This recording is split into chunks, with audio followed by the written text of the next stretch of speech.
Hi,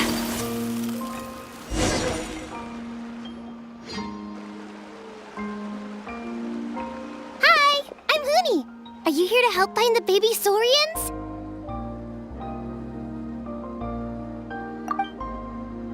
And I'm Toba. You must be the helpers that we've been waiting for. It's nice to meet you too, but we're just passing through. Oh, but Uncle Sanka said he was gonna send some of his friends over to help us. You sure he didn't mean you? Yeah, sorry. Whatever this is about, it sounds like you've got the wrong end of the stick. Wrong end of the stick? Darn it! We've been tricked, Huni. I should have known that Glasses Guy was a con artist. What are we supposed to do about the baby Saurians now? Time's running out. It's okay, Huni. Don't worry. Why don't you tell us what happened with these baby Saurians, huh? There's been a lot of unrest in the tribe lately, and my dad's Saurian got injured. Her name's Nana, and she has 3 little babies. After what happened to Nana, her babies were so scared that they ran off and hid. I'm really worried about them, so I decided to go look for them. If Nana is your dad's Saurian, why isn't he the one looking for them? My dad's one of the elders, so he's busy getting ready for Turnfire Night. It's a really important ceremony, more important than this, anyway. I'm not supposed to be out here either, but I snuck out without telling him. I didn't think it would take very long, but then that guy we ran into made us tell him loads of stories, and it wasted so much time. Yeah, he was so selfish.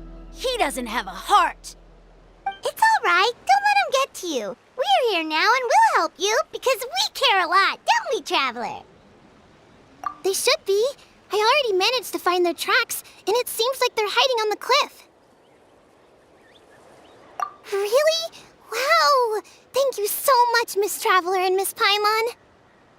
Awesome. You gotta be careful out on the cliffs, though. They're really steep. Even grown-ups have trouble climbing them.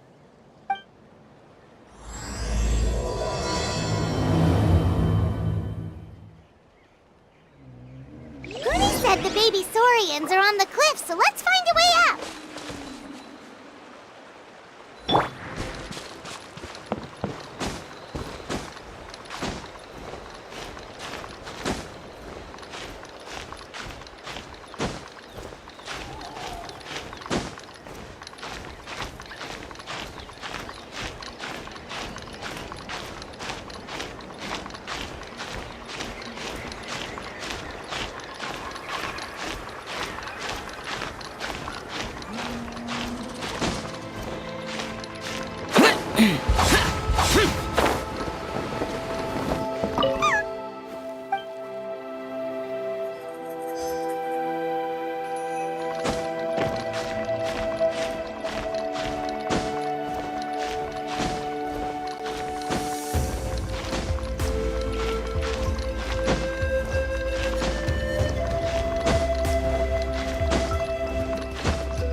Well, if it isn't the gruesome twosome who wormed their way into our servant circle of friends. Still awestruck from the last time we met? Would that be why you hastily scrambled up here to pay your respects the moment you saw us? I suppose we can't blame you. Such is the spell that our majesty casts on our minions. Very well. You heathens leave us no choice. The almighty Dragon Lord, Kahula shall grant you the audience that you seek. Come, pucker up. You may now kiss our feet. Wait, aren't you like Kinich's sidekick? What the heck are you going on about? You're somehow managing to be even more annoying than the last time we met. Silence! Who are you calling sidekick? We are the Dragon Supreme, sovereign ruler of the Nation of Flame. We shall have you know that last time, were it not for Kinich's earnest pleading on your behalf, you would have received not a single word of mercy. Oh, come on. You talk big, but Kinich clearly has you under lock and key.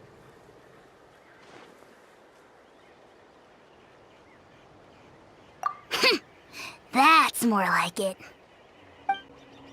If you must know, our humble servant begged us to investigate an abyss incident near Hoytsidlan, and we chose to grant his request. Abyss incident? See this little lizard? Its mother, a medium-sized lizard, came under the influence of abyssal power. In her confusion, she attacked my servant's tribe, then assailed her own offspring. Yikes. So how is she doing now? She was but a lowly bug fighting against the power of the abyss. Naturally, she has departed for the Night Kingdom. Such a fragile creature. Apparently, she ended her struggle by leaping from a cliff. Leaping from a cliff?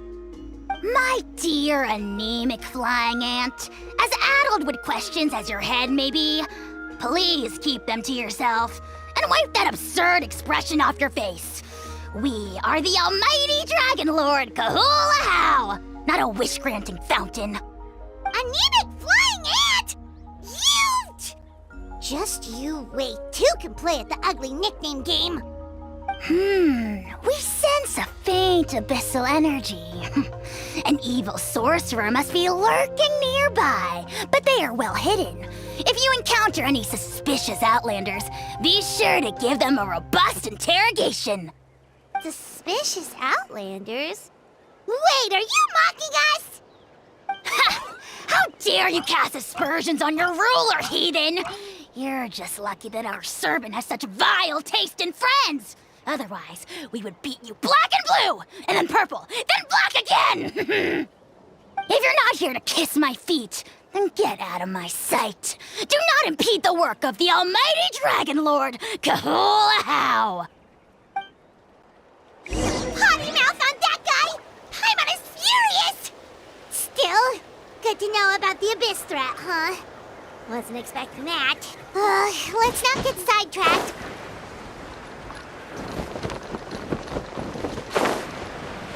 Worthless!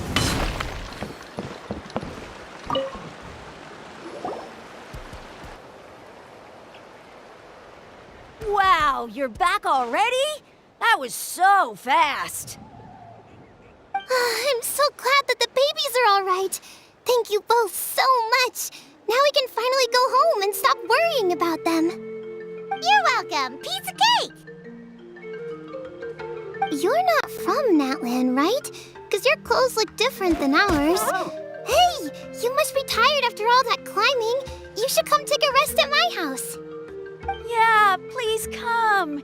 I promise you'll get a big Scions of the Canopy welcome. We love having guests, and you're really nice people. Not like Glasses Guy. By the sound of it, Glasses Guy wasn't from Natlan either, right? Uh-huh. Well, his clothes sure weren't. You know what? Now that I think about it, there was something really fishy about him. Really? Maybe he was the suspicious outlander that Ahau mentioned. Sure, if you're interested. Let me think. How did the conversation go again? Oh, please, mister. I've told you so many stories already. When are you gonna help me find the baby Saurians? Just one more story. One more, I swear. Why don't you tell me more about that ball of fire? I heard that there was a huge transparent ball of fire that used to burn 500 years ago, 1,000 years ago, maybe even further back than that. Oh, you mean Turnfire. That's where the ancient name Malipo comes from. Oh, wow. So it was the origin of an ancient name. That's impressive. There's a story behind every ancient name.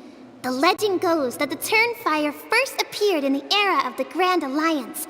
It was used by the tyrant Och Khan to rule over Natlan and oppress anyone who opposed him. Turnfire is different from normal fire. If you get set on fire with it, you'll feel horrible burning pain from behind you, but you won't die from it right away. And whatever you do, you mustn't turn back to look at it. Why? What happens if you turn back? As soon as you turn around, poof! You get burned to a crisp. Well, good golly gee. I mean, it's one thing to singe someone's clothes, but burning people alive? That is a big no-no in my book. Right? How nasty is it to burn someone from behind and not even let them turn around to look? Och Khan really was an evil tyrant. Yes, shocking behavior. Now, let me guess. Eventually, a valiant hero came to save the day? That's usually how these stories go. Good guess, Uncle Glasses. Seems like you really know your stuff. The hero was called Yupanki. He's the ancestor of our tribe. Yupanki was friends with Och Khan the tyrant, and also Shibalanke, the first Pyro Archon. He was working as an ordnance officer for the Grand Alliance at the time. He didn't like how Och Khan was such a cruel tyrant, so he stole the Turnfire and threw it at the Och Khan's army. The soldiers couldn't defend against it, and they all got turned to ash. And that's how our ancestors set our people free. But just as he was about to leave the city, he thought he heard Och Khan calling out to him from behind. It caught him. But Och Khan wasn't there. All he saw was a city burned black, an army in ruins, and giant flames reaching up into the sky. A split second later, the flames he saw burst out from inside his eyes and swallowed him up. All it took was a single glance. As soon as he looked back, he was burned to a crisp. The question is, was this the price he paid for stealing the Turnfire, or the price of turning back? Nobody knows the answer. But the fire that consumed Yupanki burned more fiercely than any other. It burned for 100 days until it burned a hole right through the ley lines. And then, the flame dropped into the deathly dark night kingdom, where it still burns to this day. The grown-ups say that it lights up the path that leads to the next life. But for the dead to be reborn, they have to accept the flames and be purified by the fire first. It's like a final look back at your life, where you have to answer for everything you did. Anyway, that's the story of Yupanki's Turnfire. Ah, a fine parable indeed. So, is it true? Is it really possible to find this fire in the Night Kingdom? I don't know. I think it's just a story. Either way, I assume this name has been passed down in your tribe ever since? Sure has. It went to Burkina, the hero that we celebrate on Turnfire Night. But that was 500 years ago. Yeah, and now it belongs to Kinich, so we often call him Malipo Kinich. Kinich, huh? All right, Uncle Glasses, that's enough stories.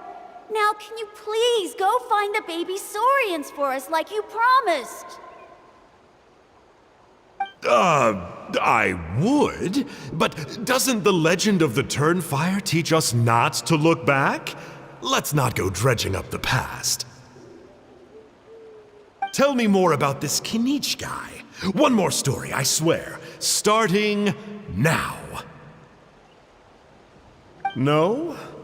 Careful, Toba. You look dangerously close to cursing me out right now. Tut tut. We can't have that. Cursing is for grown-ups only. Uncle, you'd better not be trying to trick us, or the Turnfire will get you when you die. How would it get me if I'm outside of Natlan? Uncle Glasses isn't from here, you know. Unlike you. Huh? Wait, is that?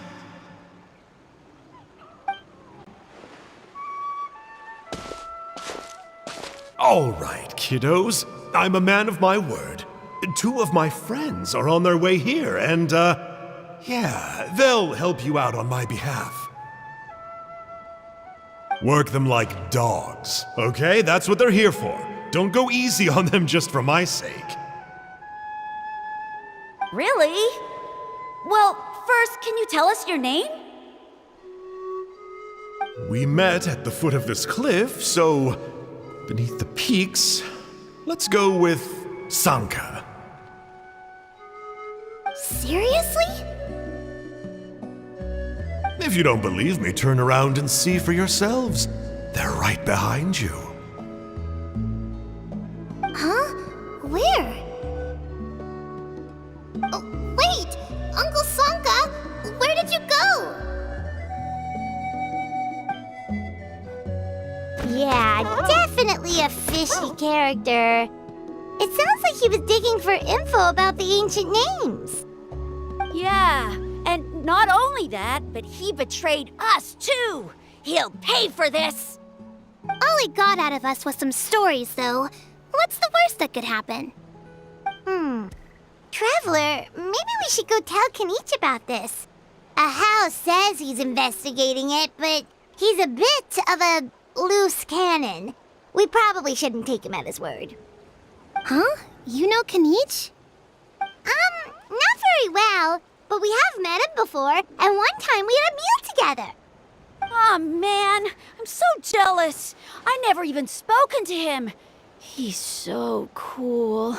He's the Saurian hunter, and he has a really awesome ancient name. Me neither. I don't think my dad really likes him, though. He always tells me to stay away from him. Probably because of that little creep he always hangs out with. He's nasty, and he's so full of himself. Oh, the creep who calls himself Kahul Ahau? Yeah, we've had the pleasure of meeting him too. He sure loves pushing people's buttons.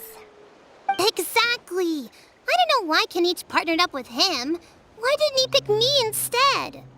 Uh-oh. Hoonie, look how late it is. We've been out way too long. We better get home now or we'll get yelled at. Oh, yikes. You're right. Okay, well, this path here leads to our settlement. If you decide to visit, remember to come to my house. If there's anything you need, my dad can help get it for you. Hope to see you soon. We gotta run. Bye for now.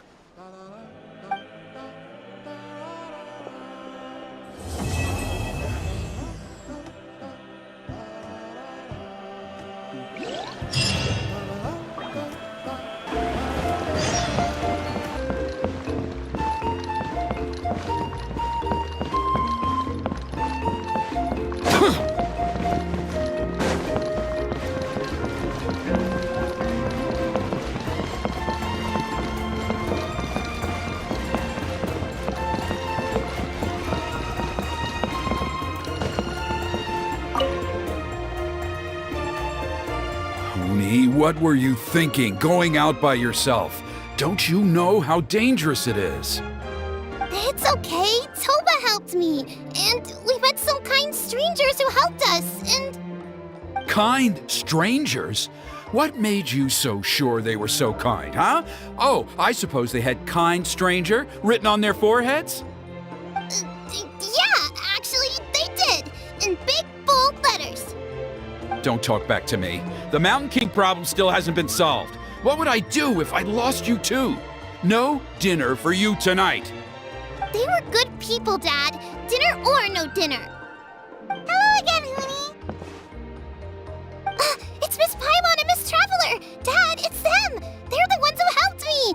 And I promised we'd take care of them if they came to visit. Oh, so you're the kind strangers. Well, I'm Trinidad. Apparently, you helped my daughter today, so if there's anything you need, just ask. As an elder of the Scions of the Canopy, I've got some influence around here. Now, I trust that you're sensible people who know better than to take advantage of their host's generosity. Yep, just helping a neighbor. We're not looking for anything in return. Oh? Well, let's hope so. Dad, please! They're not bad people. They've eaten at the same table with Kinich before. Be nice to them. Kinich! Wait! I heard that two mysterious travelers from afar showed up at the Stadium of the Sacred Flame. Are they you? And Paimon's the other. I do apologize. A lot's been going on in our tribe lately, and I suppose the pressure must be getting to me. I can't believe I was so rude to you. I feel ashamed. We got off on the wrong foot. Can we, start over? Oh, now we're talking. Seriously, though, don't worry about it. Already forgotten. We're just happy to see Huni got home safe and sound. Oh, you just arrived, I take it, and it would be my honor to give you a hero's welcome tonight. Careful now. That's quite an about face. We've heard that kind of thing can lead to spontaneous combustion around these parts.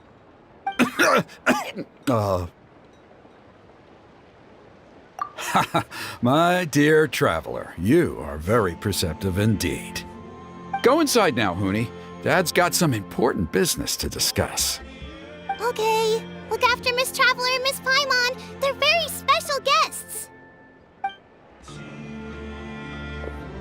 Well, we'll hear you out, but we can't make any promises that we'll be able to help. Well, this is a matter of utmost importance. Please, allow me to explain. For many years, our tribe has celebrated the Turnfire Night. It is a traditional ceremony among the Scions of the Canopy in which we remember our ancestor, Burkina, and his companion, Kangamato, the Mountain King. Burkina was a hero who bore the ancient name Malipo, and Kangamato was a powerful Yumkasor warrior. Together, they fought against the Abyss. They were victorious, but it came at a great cost. Burkina paid with his life. The Mountain King survived, but was contaminated by the Abyss, and he remains in hibernation to this day. Normally, Yumkasors never live longer than a century. It is possible that the abyssal power is responsible for his unnaturally long lifespan. Oh, that's right. The Mountain King is a living symbol of our glory, but even this glory comes at a price. The abyssal power inside him is highly sensitive, and when it is disturbed, he awakens and flies into a blind rage, attacking anything that moves. So, besides the ceremony, another important part of Turnfire Night each year is cleansing the abyssal power inside the Mountain King so that he will remain sound asleep. However, Abyss-related incidents have been on the rise in that land lately, as I'm sure you're both aware. As a result, it has become increasingly difficult to keep the Mountain King in hibernation. Only 5 months have passed since the last Turnfire Night, and he's already showing signs of instability. Has he woken up again? He has. We managed to contain the situation by performing a makeshift ceremony right away, but it was a close call. He could reawaken at any moment. Also, he attacked and wounded my companion, Nana, during the ceremony. She became contaminated by the Abyss as a result, and... We heard. Such a tragedy. We're really sorry for your loss. Yes, and Nana wasn't the first. Anyway, right now we're preparing for an exceptional Turnfire Night ceremony, and we need to find a suitable flame bearer. From what I've heard about your adventures, I believe you would be perfect for the role.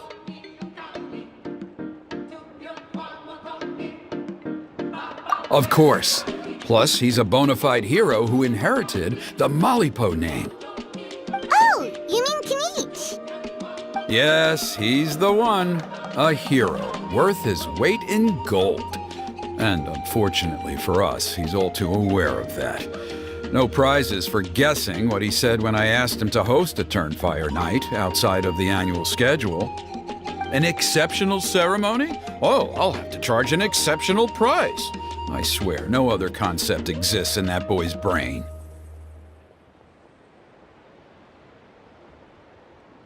I'm not the one to usually talk about people behind their backs, but I'm convinced the Wyub got hit on the head and took a wrong turn the day it chose to give that ancient name to him. I mean, have you ever heard of a hero whose mantra is, "What's your asking price?" Oh, and don't get me started on that insufferable Ahau he hangs around with. Thinks he's God's gift to mankind. Pompous fool. Yeah, Paimon has to agree on that last part. Anyway, the fact is, the ceremony can just as easily be done without him as long as we can find someone else. And besides, you two seem like much better candidates. So, what do you think? Well, there's only a few days left before the ceremony. We can't afford to waste what little time we have on negotiating with him. No, I much prefer if you would consider taking his place. Wonderful! I can't thank you enough. Huni was right about you. You have kindness in your hearts. Come with me to the other side of the mountain. I'll bring you up to speed on each step of the ceremony. As experienced warriors, I'm sure you'll pick it up in no time.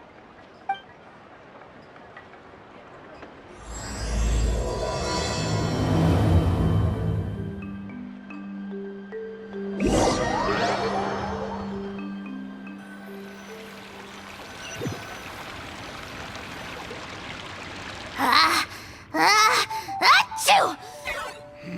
Curses! Who dares insult the great Kahula How behind his back? Oh, great Kahul Ahau, bless you. Shut your filthy mouth, worm of the abyss! Your putrid words defile the air we breathe. You make the almighty Dragon Lord, Kahula How, sick to the stomach!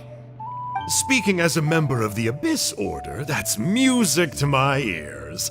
Exactly the kind of reaction we're going for. But on a personal level, I gotta say, it's pretty hurtful. Ugh, never have we heard such brazen blustering from someone who is inches from death!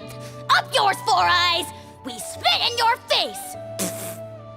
Okay, well, that I am at a loss to explain. How do I manage to stay so chirpy and cheerful? I can only guess it's some kind of powerful magic. But I digress.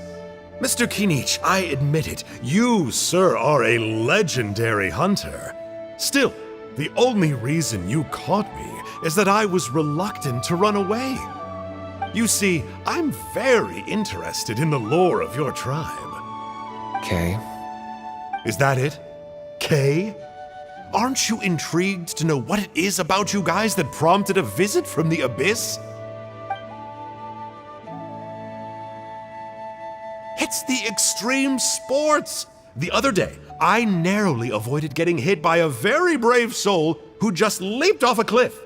I think you call it bungee jumping? Anyway, I was very impressed. That is what I call embracing the spirit of adventure. Look, I even did a painting inspired by the bravery and freedom of the scions of the canopy. You scum-sucking swine! Ugh, I swear, if you go bungee jumping, it'll be without a rope! Head first off the tallest cliff, with a band of hunters on your tail, and nowhere left to run, and a bottomless cesspit waiting for you on the ground. You say that, but I get the sense that Mr. Kinich isn't planning to take my life right now. On top of that, I'm tired of spying on you from afar. So why don't we just negotiate a comfortable operating distance that works for both of us? I've heard that the most important thing in human relationships is to respect each other's boundaries. What do you say, Mr. Kinich? Or you could tell me what it is you're really after. What? And then I'll name my price.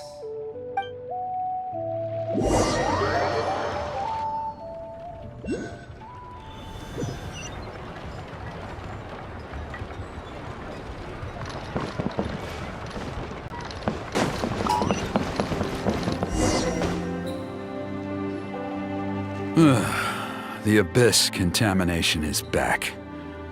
No surprises there. No doubt that explains the Mountain King's recent activity. See those torches over there?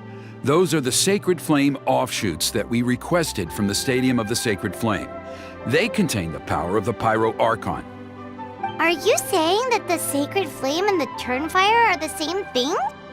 Well, for ceremonial purposes, at least. Sending someone to the Night Kingdom to retrieve the legendary Turnfire isn't exactly an option. More to the point, though, the Sacred Flame is able to burn away abyssal filth, so that's why we use it in the ceremony. Gotcha! So basically, we just need to clean up the filth with the Sacred Flame. Well, that's one part of it, yes, but the complete ceremony is a bit more complicated than that. First, the flame bearer must collect a kindling of the sacred flame from the starting point, then use a grappling hook to fly up into the sky and light each of the sacred flame pillars.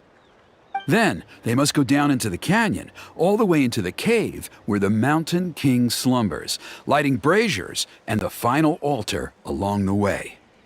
The most skilled flame bearers can accomplish all of this without touching the ground once. As much as I hate to admit it, Kinich is capable of this.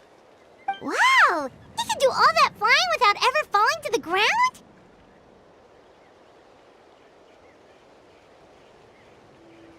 Well, of course Paimon can. It'd be much harder for you guys. Well, don't worry. It's not a requirement of the ceremony. You're allowed to touch the ground. The only thing you're not allowed to do is turn back. The flame bearer must always keep moving forward. You can't skip a pillar, then come back to it after lighting the next one. To do so would be to disrespect our ancestors. So, what actually happens if you do turn back? Surely the fires don't just go out. If you're not careful, you might get burned. What about today then? Does the same rule apply? Oh no, don't worry. Today is just a practice. The order doesn't matter. You just need to take the sacred flame, cleanse the filth, then go light all the braziers. Are you ready? I'll repeat all the key points again. Gather the kindling, cleanse the filth, and light all the braziers. I'll wait for you at the end.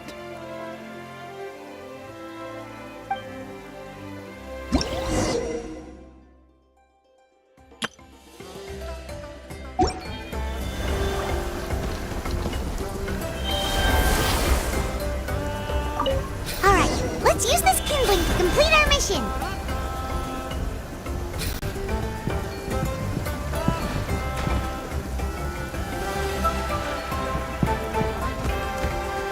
There's abyssal filth over there. Let's burn it away with the sacred flame.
compel! Boring!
That should be all the braziers. Let's regroup with Trinidad.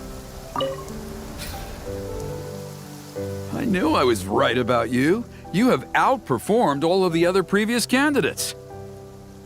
If there was an ancient name for outstanding flame bearers, I'm sure the Wyab would consider you for the honor. Yeah, although it would probably take Paimon quite a bit longer. All right, now there's still a few days left until the ceremony, and I should probably get back so I can inform the chief and the other elders that I have found the flame bearer we need. Oh, you mean they've still got to sign off on it? Some of them are still hoping we can come to an agreement with Kinich, but that's only because they haven't seen you in action. Still, I'm the one responsible for securing a flame bearer, and my recommendation is you. Just for Paimon's own peace of mind, are you sure it's not going to be a problem having Outlanders take on such an important role in your ceremony? See that place over there? There was a time, long before the age of Burkina and the Mountain King, when we, Scions of the Canopy, called that our home. After a period of upheaval, our ancestors were forced to move away. Now, it has become a place where our youths go to develop courage and kindle a spirit of adventure. If we fail to keep the threat posed by the Mountain King at bay, it might not be long before we have to move again and find a new home. So, to answer your question, I think everyone will agree that you are the right choice. Fair enough. Desperate times call for desperate measures. I'll need you to drop by my place at some point before the ceremony, if that's all right. There are still a few final details that we need to discuss. Okay, see you later then. You have my gratitude.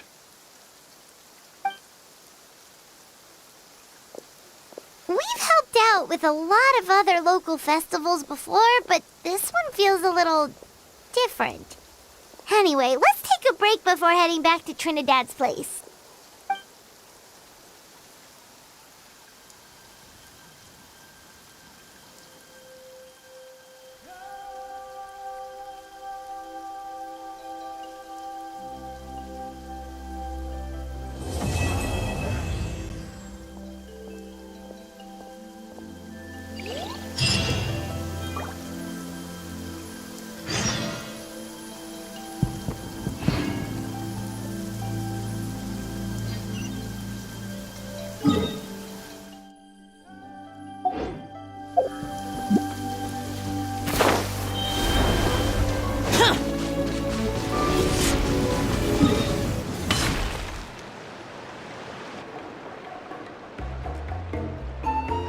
Traveler?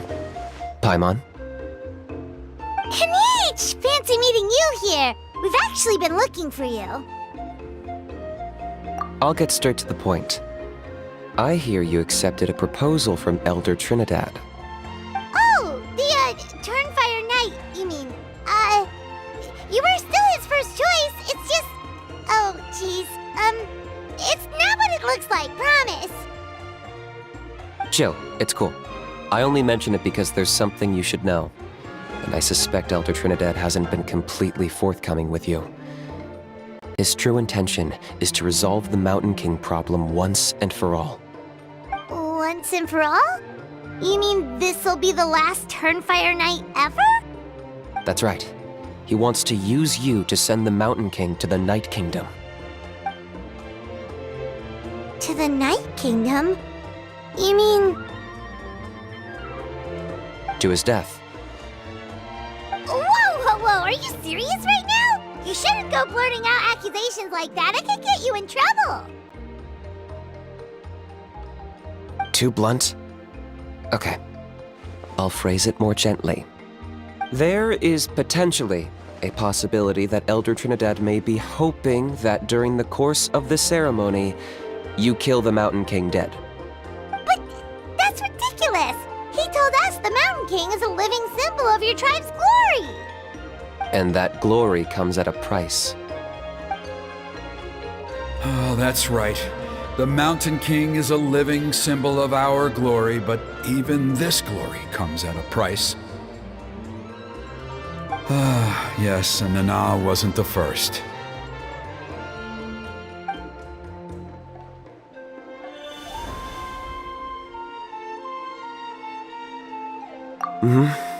She likely won't be the last to lose her life either. Still, is killing the Mountain King really the only way?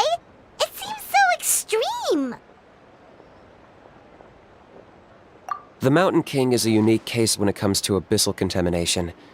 It's eaten away at him for so long that it has consumed him entirely, and the damage is irreversible. That evil power has both driven him insane and kept him alive over the centuries. So, to look at it one way, once it's completely purged from his body, the Mountain King will finally be able to rest in peace. In past ceremonies, we've only purged around half of the abyssal power. This was to strike a balance, to keep him alive, but also keep him asleep. Trinidad didn't say anything about how much power he wanted us to purge, but he did say there were some more details to go over before the ceremony. Then it sounds like you'll know for sure soon enough. If he really asks us to kill the Mountain King, what should we do? I know this must come as quite a shock, so I suggest you act like you didn't hear anything for now. But would you have time to visit the chief after your meeting with Elder Trinidad? I'd like to make a deal with you. What kind of deal? One that comes at a very reasonable price. I'm sure you have plenty of other questions, but we can talk more later.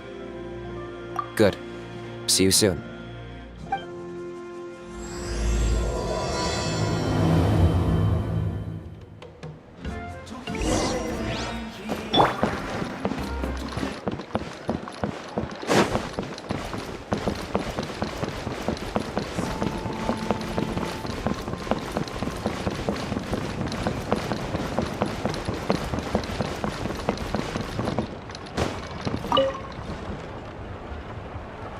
Ah, mighty Outlanders, you have returned.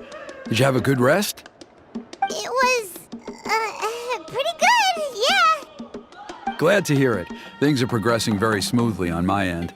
Many of the elders have heard of your heroic deeds, including the chief. They all speak very favorably of you. There are still those who insist that the ceremony should be performed by the bearer of the Malipo name. But they're just stuck in the past. We need to move with the times.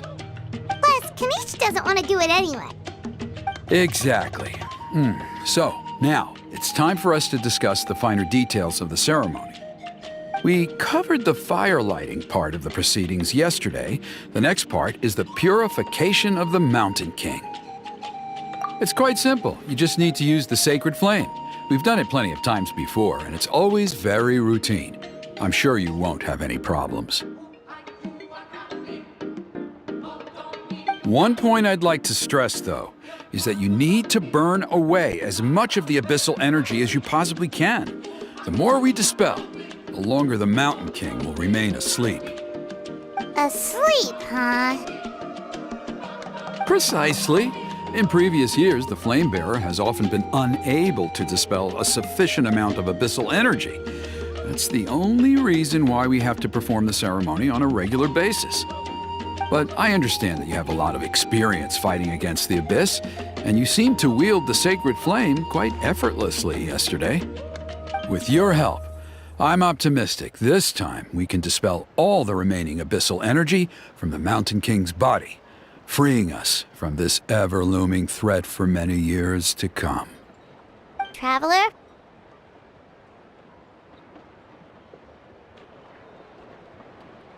So this doesn't faze you at all, huh? You clearly have a lot of confidence in yourself. If that's all you really need to know, the ceremony's in 3 days. I'll come and fetch you when we're ready. In the meantime, feel free to take a look around our settlement. It would mean a lot to the elders if you got to know some of our people. And if you wouldn't mind helping them out with a few errands here and there, that would be even better. So now we have extra errands to run? Maybe we should add a little extra to the price.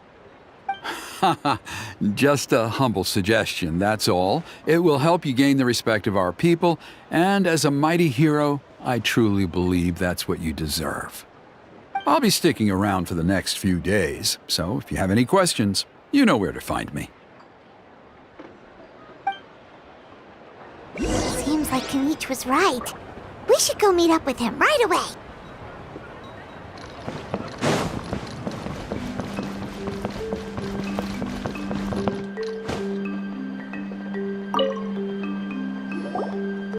Huh, you're here. Kinich! Elder Trinidad said that... I can tell. It's written on your faces. Is that the Traveler in Paimon? Forgive me for not being there to welcome you on your arrival. That should have been my duty as chief. Hello, Chief Waina. I only heard the news from Trinidad yesterday, so I asked Kinich to invite you over for a quick chat. I believe Kinich has already filled you in, so I'll get straight to the point. Firstly, I fully endorse your appointment as flame bearers for the upcoming Turnfire Night. However, I would like to request that you take steps to ensure the Mountain King's safety. Every child of our tribe grows up hearing the tales of our heroes, from Yupanki the Firebringer to Burkina and the Mountain King who fought against the Abyss. This is our history and our heritage, the source of our pride and the center of our faith. To kill the Mountain King would be to destroy our spirit. I would never be able to face our ancestors in the Night Kingdom. Nana's death was a great tragedy, and I do not blame Trinidad for the actions he has taken. Nevertheless, I cannot allow any harm to come to the Mountain King. The very roots of our identity are at stake. My honored guests, please give this matter your serious consideration. Perhaps there is, but despite all our attempts to contain the situation over the years, we've not found it. Right now, I should like to hear where you stand on this matter.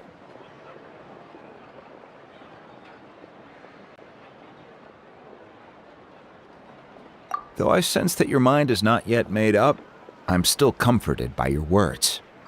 There are 3 days left before the ceremony. I hope they will bring you clarity. So, Kinich, earlier you were saying that... Let's walk and talk. I'll show you around the tribe.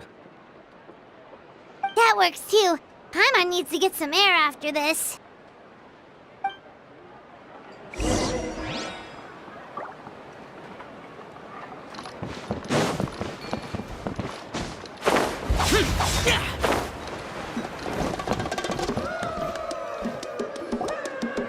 Kinich, Paimon finally understands why you turned Trinidad down. You knew what he was planning, didn't you? That's why you didn't want to be the flame bearer this time, because it's a double-edged sword. The whole Mora thing was just a sneaky excuse. Double-edged sword is right. But my response wasn't merely an excuse. To solve this exceptional problem, an exceptional price must be paid. I'm working on it. Really? Well, come on then, let's hear it. In a moment. Didn't you have a question you were about to ask me? Oh yeah. What was it again? Oh, right. We need to talk about a He's completely unhinged. I agree that he has a problem. He needs disciplining, so I hired him a teacher. You got him a teacher? Oh, Paimon would love to see him get scolded for bad behavior. Anyway, moving on. When we ran into a house, he said you two were investigating some abyss thing together. Is that related to the whole Mountain King situation? Yes, that's the angle I've been working on. I'm a Saurian hunter, but I occasionally hunt the abyss too. One time I was pursuing some purple demonic dogs when I accidentally entered a hidden space. I did some research after the fact. Apparently they're known as beastly rifts, and there are many of them of all different sizes. That's where those purple dogs were coming from. So, if we can locate one of these beastly rifts, clear the monsters out, and move the Mountain King inside, he'd be able to continue living, but without posing a threat to the tribe. Whoa, that sounds kinda crazy. Would it really work? It's not without its risks, of course. There's a lot of unknowns in the equation. For instance, for all we know, a prolonged period inside the rift could make the Mountain King's condition worse. Still, we desperately need something like this, even just as a temporary measure. You've seen the conflict the issue is causing in our tribe for yourselves, and believe me, it's been a long time coming. The chief is adamant about keeping the Mountain King alive, whatever happens. Paimon can understand. It's less about the Mountain King and more about preserving your culture and heritage. Yes, but on the flip side, you've got people like Elder Trinidad, who is more concerned about protecting the people he cares about now and into the future. And he has every right to take that view. It's one thing to try and preserve the last remnants of a glorious past, but making your kin pay the price for it? No one can seriously tell them that's a fair trade. You're right. There's no easy answers here. Let's leave that to one side for a moment and assume we go with your plan. How do you actually intend to find one of these beastly rifts? Because at least in our experience, the dogs open the rifts when they want to attack us, not the other way around. I think I know a way. You have any better ideas? Not at the moment, but it just feels like using the power of the Abyss for our own ends isn't gonna end well. After all, the Abyss is what turned the Mountain King into a monster in the first place. People are gonna think you've lost your marbles. If it doesn't end well, then that's the price we pay. Everything in the world comes at a price. Even when Yupanki, the Firebringer, stole the Turnfire, it cost him dearly. The Mountain King's erratic outbursts have brought tensions within the tribe to a boiling point. Unless this gets resolved quickly, everyone will be stuck in a stalemate. All right, so what's this deal you wanted to make with us? We're hardly experts on exploiting abyssal power. All I need you to do is keep people away from me. I'm getting harassed on a daily basis by people trying to convince me to be the flame bearer. I can't afford to waste all my energy dealing with them. If you help me out, there'll be a gift for you in return. Ooh, what kind of gift? Something well worth your while, I'd say.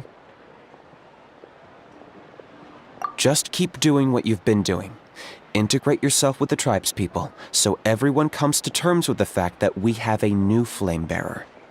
That way, I won't have an endless stream of people coming to beg me to join the ceremony, and I can focus on finding a way to summon the beastly rift. Then, when the day of the ceremony comes, we'll move the Mountain King into his new home. Still sounds pretty crazy. Even for a daredevil like you, that's dangerous. And even if it works, what if neither Chief Lina nor Elder Trinidad are happy with it? Have you thought about what you'd do then? At least the two of them would finally be on the same side of the issue, leaving only me on the opposing side. The tribe needs leaders like them far more than a Saurian hunter for hire like me. Can I take that to mean that we have a deal? For sure. And who knows, maybe we'll come up with an even better solution to all of this in the next couple of days. Great. Well, for the next couple of days, please spend some time among the tribe and lend a hand wherever you can. I'm sure everyone will be swept off their feet when they meet our new flame bearer. Good luck to us both.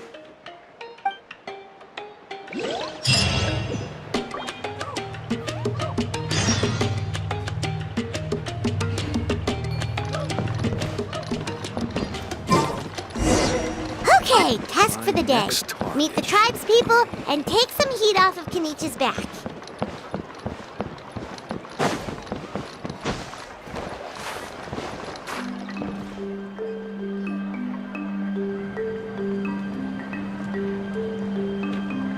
Hoonie, how can you call the Mountain King a monster? Because he hurt a lot of people. And look what happened to Nana. But it wasn't on purpose. The Mountain King is sick, that's all. He's been hurt by the abyss. That's true, but the fact remains that he's now a threat to all of us. How can you be so harsh to someone who's sick? If you don't take back what you just said, I don't know if we can carry on being friends. Toba, Huni, what's wrong? Hoonie's saying nasty things about the Mountain King. It's not right. He's our hero. Once upon a time, maybe, but not anymore.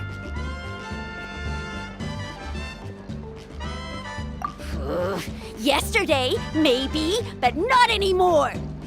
Toba? Fine. I guess my dad is right. Things change, and you just have to accept it and move forward. As of today, our friendship is over. There's no going back. Oh, come on, cut it out, you two. We have some great news to tell you. The Traveler is gonna be the flame bearer for the next Turnfire night. She's gonna do a beautiful ceremony and cure the Mountain King's illness for good. What? Really?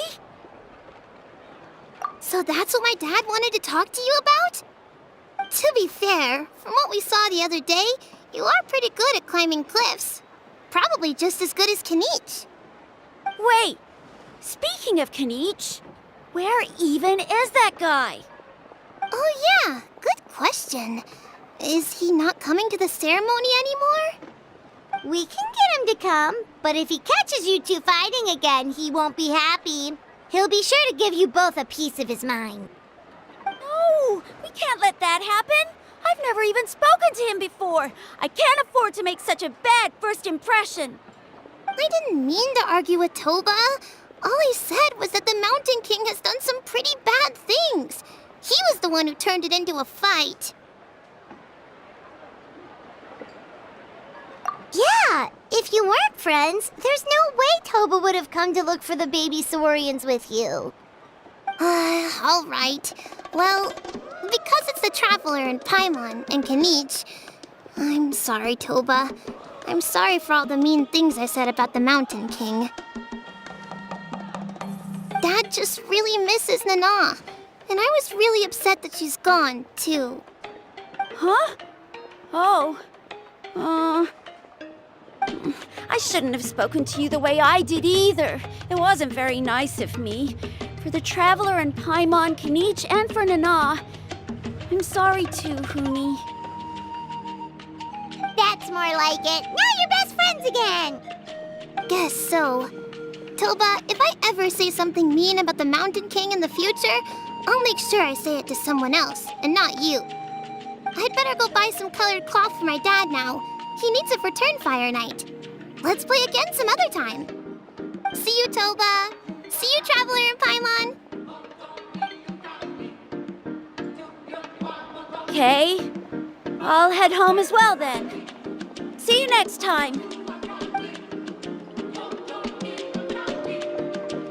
Okay, take care, you two. Even though they said they're sorry, it looks like their friendship isn't as strong as it was before.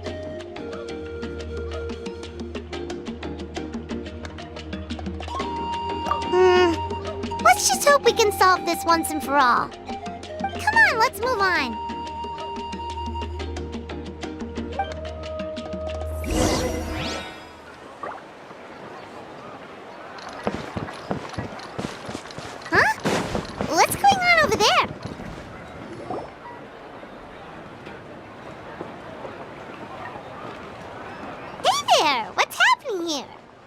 A rehearsal for the Turnfire Night dance. Ooh, there's a dance involved? Paimon wants to learn too! You don't know it? Ah, I guess you're not from these parts, huh? It's rare to see a new face around the tribe these days. I thought everyone would be keeping away. Why do you say that?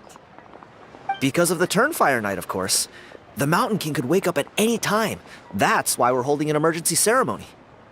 This isn't one of those fun and games festivals. For outsiders, it might even be a little dangerous. Well, did you know that the Flame Bearer this time is actually gonna be an outsider? Oh, I did hear about that. It's a first for sure. I would have loved to meet them in person. What? Oh, it's you? Man, oh man. Well, this is a nice surprise. It's funny, I was just thinking that I'll probably miss out on meeting the new Flamebearer since I'm not taking part this time around. Then suddenly, there you are. Must be my lucky day. You're not taking part in the Turnfire Night? How come? You're not an outsider too, are you? You must be joking. Watch this.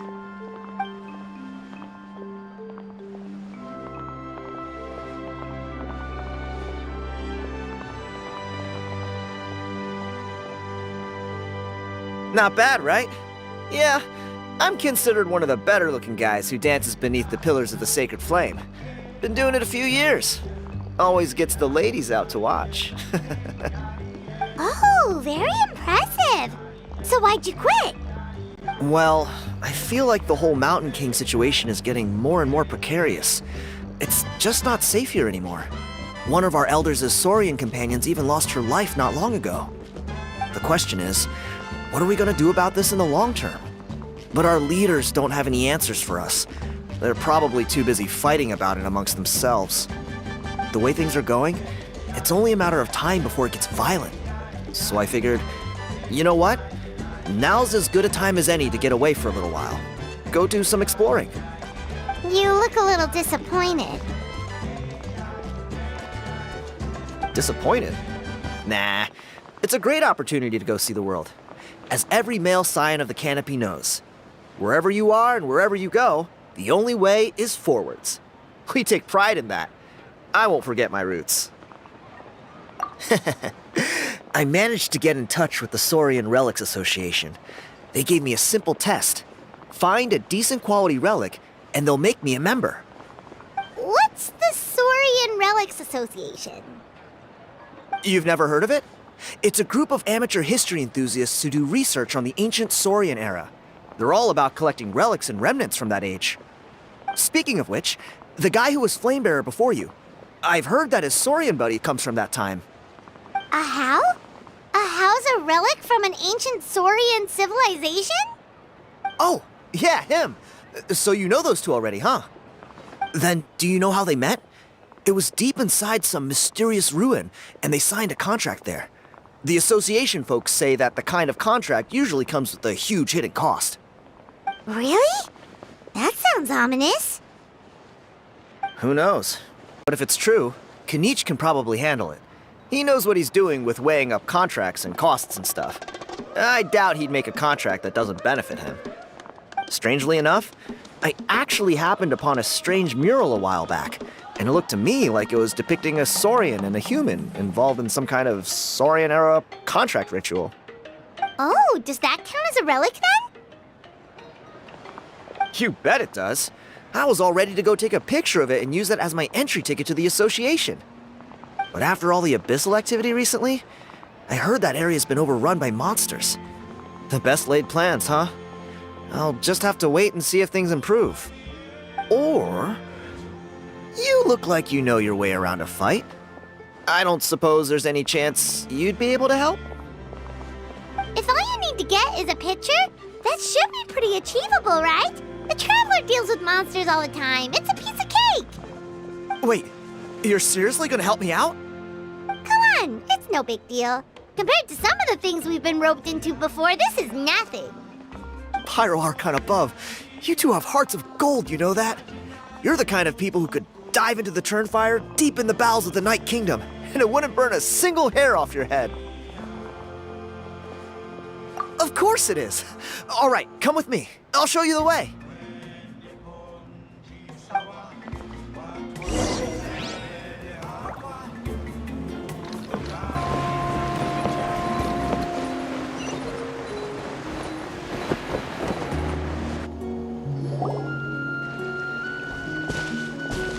There it is. It's inside these ruins. As you can see, the place is crawling with monsters. Alrighty then. Stay back and take cover, Tiago. This could get dangerous. We'll take care of him. Great minds think alike. I'm not about to cramp your style.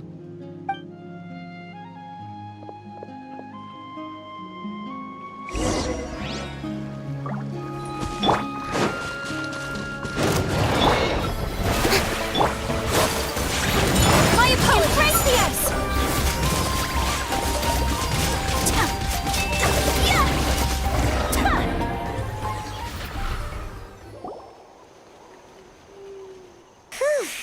That should be the last of them. It's a good thing Tiago had the sense to stay in his hiding place, or things could have gotten really hairy for him. Hey, look! That's gotta be it, right? Definitely looks like a mural.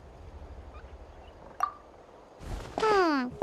Now that you mention it, most ancient murals take up a whole huge wall. This looks more like someone with a paintbrush got bored and started doodling. It does match the story he told us, though. There's a Saurian and a human. So, is that supposed to be what an ancient contract ritual looked like? Whatever. We're not here to decipher it. Just photograph it.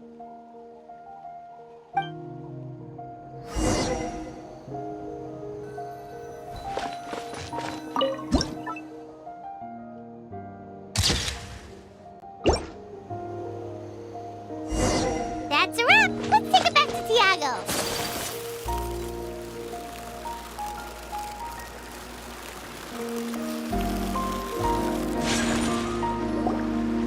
You've been robbed? Oh, Ponche. And I thought my luck was bad. Oh, I put blood, sweat, and tears into that, and now I've got nothing to show for it. Some gap-toothed goon stole it from me.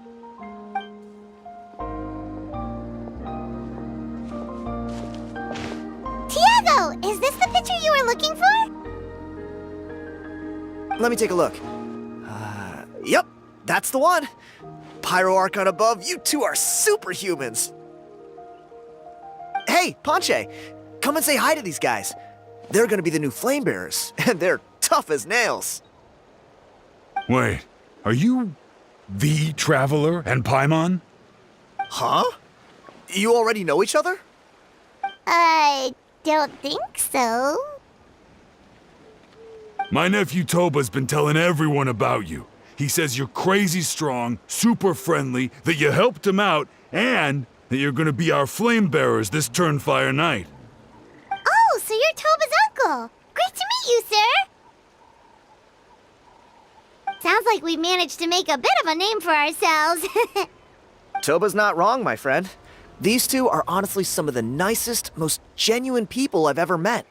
Everyone speaks incredibly highly of them. Seriously. If you're comfortable telling them about what happened, I guarantee you they'll sort it out in no time. Really? All I want is to get the fruits of my labor back. Allow me to explain. Ponche is a well-known scholar within our tribe, author of the widely acclaimed book, Yupanki's Turnfire. Unfortunately, the book was stolen by a treasure hoarder a few hours ago. I spent years of my life researching that book. I visited every last ruin, interviewed every descendant of every hero in our history. On the word Malipo alone, I covered at least 5 different interpretations of the meaning based on accounts from different villages. It was an unparalleled masterpiece.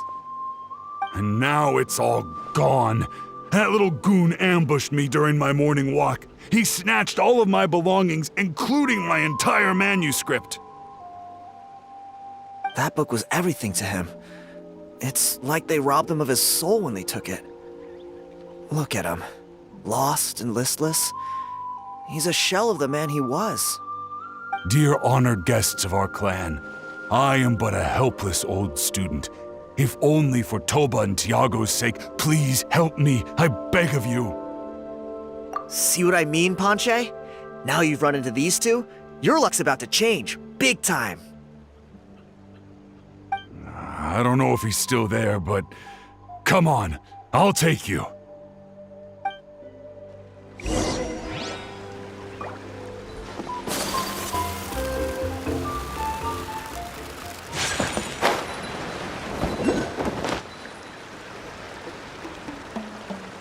Hey! You thieving rat! Give me my things back! What do you want now, you old bum? God, you're a waste of space. Prepare to get shoved butt first into a tree hollow. Oh, what's this? Brought a little bodyguard with you, huh? All right, let's see what you've got. What's this? Eat dirt, suckers!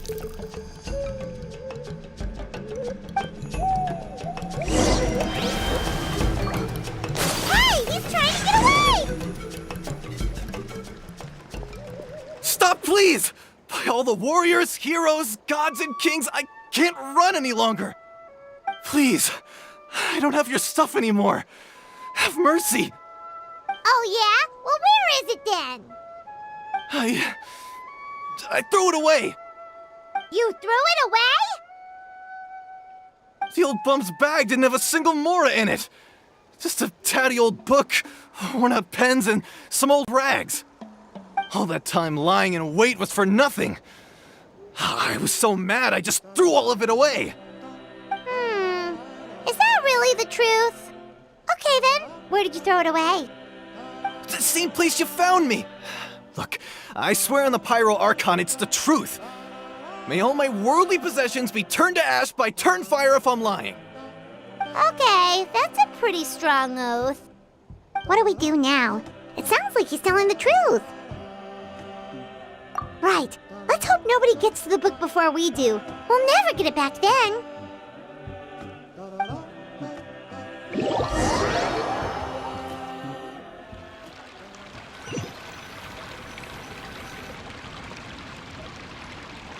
Although the Turnfire is a heroic symbol in Huitzatlan, it always comes with the more ominous implication of eventual tragedy. This holds true for all bearers of this ancient name in recorded history. Each one of them died of non-natural causes, as if the specter of the Turnfire was always lurking in the background. This appears to suggest the existence of some higher power that is always watching the name-bearer, examining their actions, and eventually demanding payment in return. None can escape this payment unless, perhaps, they could honestly swear by Turnfire to never make a single mistake in their entire life. Yupanki's Turnfire. What an incredible work on ancient name philology. I can't believe it was just lying there for me to take.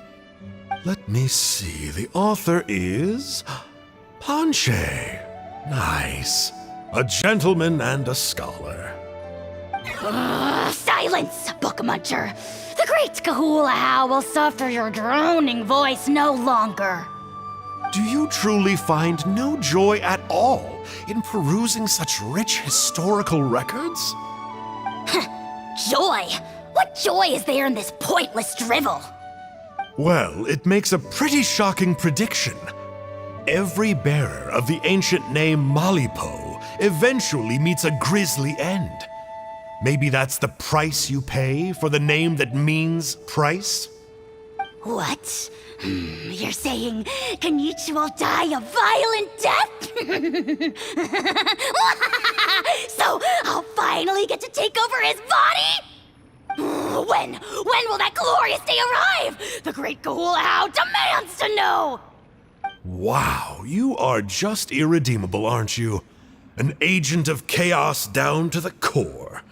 You make us Abyss Order folks look like saints in comparison. Silence, maggot! To presume that anyone compares your kind with the great Kahula is sheer vanity. And if that day ever comes, oh, you're doom will soon follow. You don't need to lecture me about doomsday. Here's what I know, based on countless historical texts. All civilizations will be reduced to rubble by the passage of time. From ancient kingdoms to heavenly thrones to worlds beyond, there are no exceptions. But from the ruins of every civilization, the dust will rise and never settle, thus transcending the confines of time. That dust is what we call a civilization's spirit. And you, great Kahul Ahau, are one such speck of dust from a bygone age. I've paid dearly for the chance to observe you up close. Now, let me take a good look at you. We'll see whether any memories of that age still remain inside you.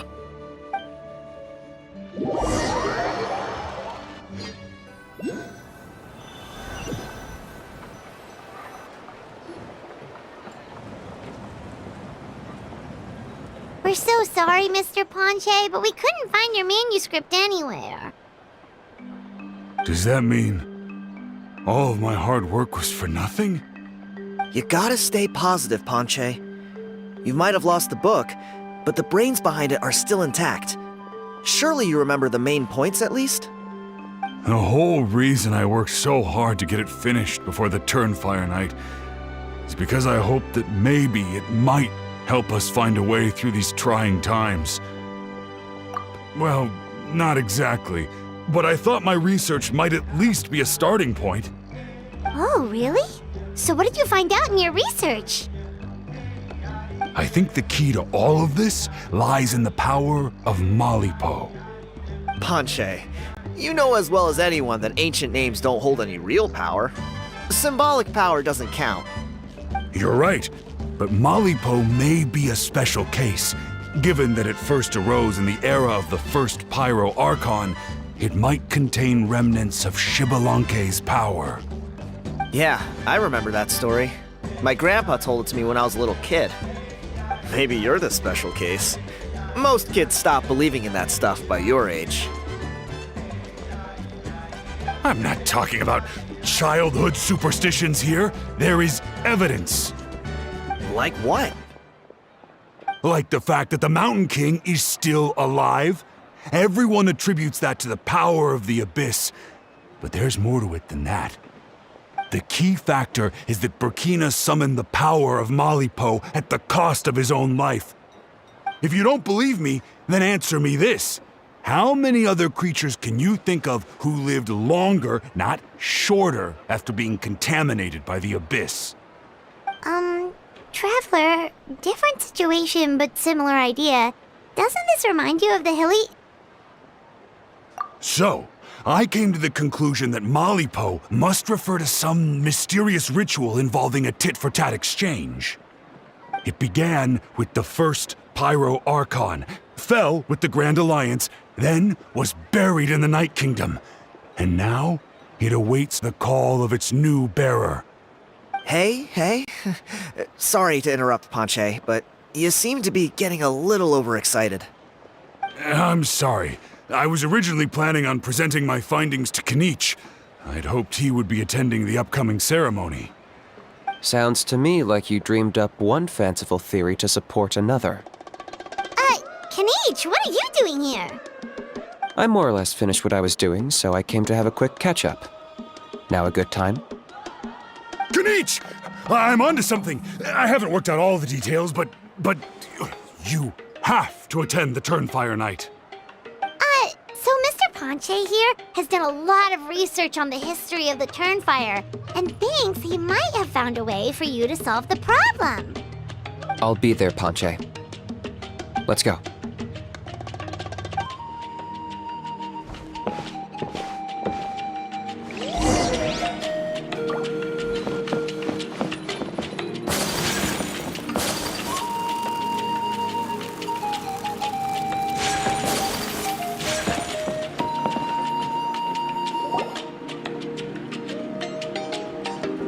Here will do.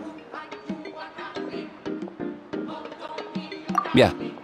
I'd like your help giving it a trial run tomorrow. If that works, we have our plan come Turnfire night. Sounds like you're not considering Ponche's idea. You heard him. He hasn't worked out the details yet. We need a more practical solution with concrete steps to follow. Yet. Are you saying you think he might actually be onto something? I think it's possible, based on something I know about the war 500 years ago.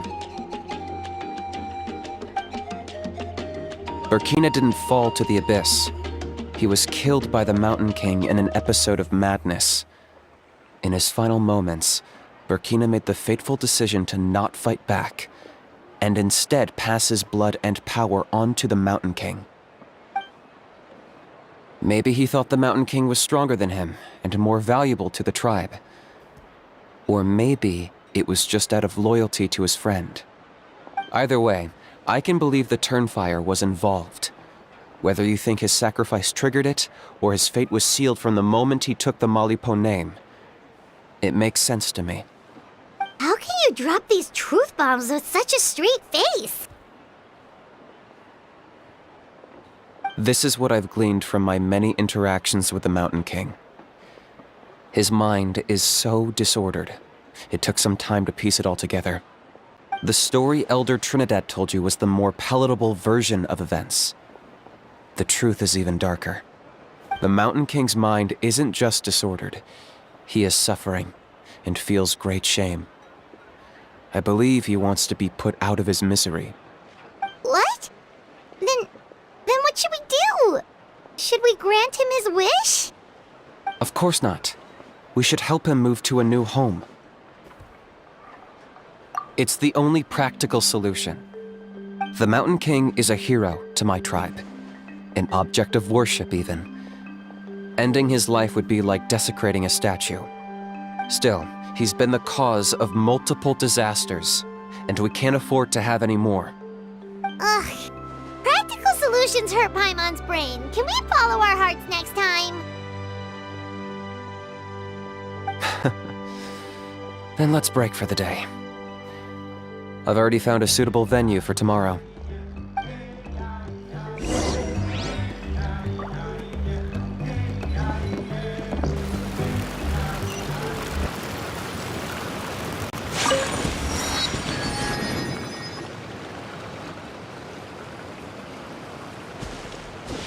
You're here. Very punctual. Oh, so the gruesome twosome come crawling back. Here to make amends after the gross irreverence you displayed last time? Very well. The almighty Dragon Lord, Kahula How, shall grant you the audience that you seek. Now pucker up and kiss our feet. Kinich, didn't you say you found him a teacher? He's just as out of control as ever! Hey! No one gets to discipline the almighty Dragon Lord Kahula How! No one! Maybe because I've never had a gentle-natured companion like Paimon to compare against. Is that a compliment? Yeah, I see what I'm missing out on now. And it's a lot. Kinich! We could drown this measly flying ant in one droplet of spit! How dare you compare her to the almighty Dragon Lord Kahula How! Oh, just wait till I possess your dead body! I will commit heinous atrocities! Tear down your legacy! Destroy your reputation! Wreak havoc on your...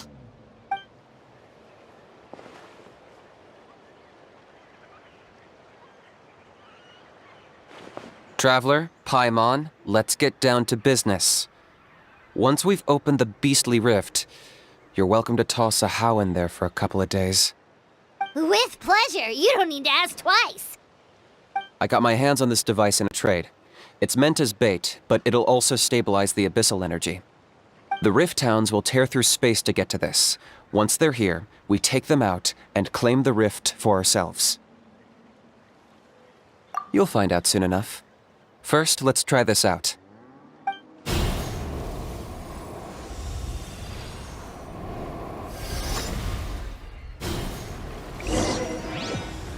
The They'll tear you to pieces given half the chance, so be careful.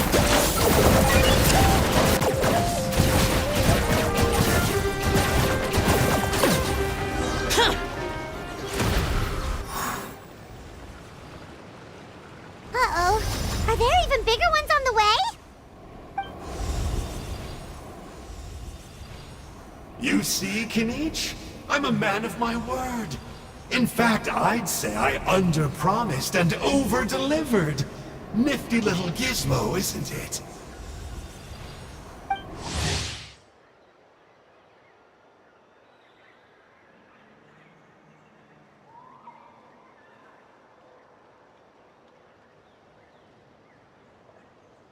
I take it this is your true form?